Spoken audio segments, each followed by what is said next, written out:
భగవద్గీత 5వ అధ్యాయం 26వ శ్లోకం. గీతామకరందం. కామక్రోధవియుక్తానాం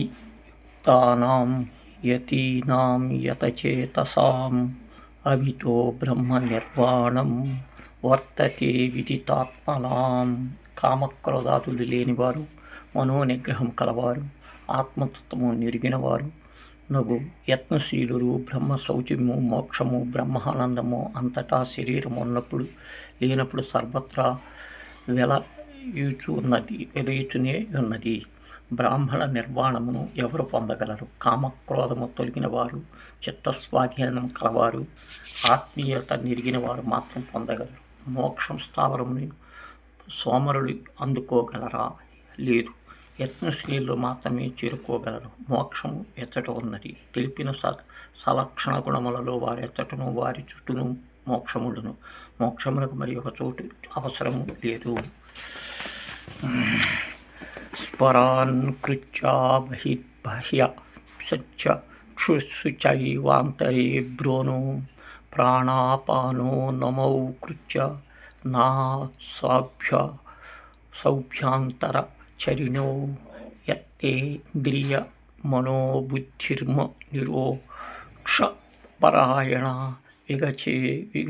విగతేచ్ఛా భయక్రోధ అస్పయుక్త నీవచ.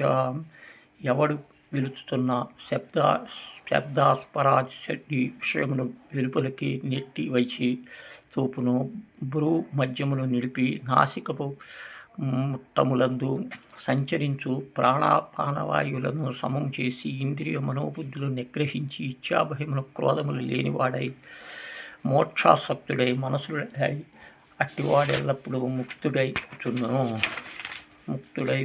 మోక్ష ప్రాప్తికి ఉపాయములేవి?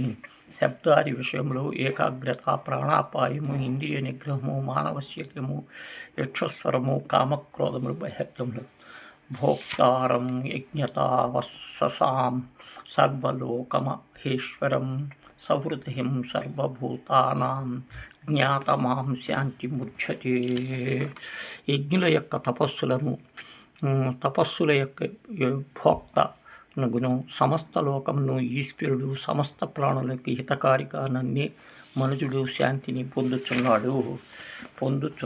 శాంతిని పొందుటకు మార్గం ఏది? భగవంతుడు స్వరూపం చక్కగా తెలుసుకుంటూ భక్తి మన్ని ఆరాధించుట, ధ్యానించుట శాంతి మార్గం. భగవంతుని యొక్క స్వరూపం ఎట్టిది? అతడు ఎట్టివాడు? సమస్త యజ్ఞములకు తపస్సులకు భొక్క, సమస్త లోకములకు ప్రభులకు నియంత, సర్వజీవులకు ఆప్రమత హితకారి.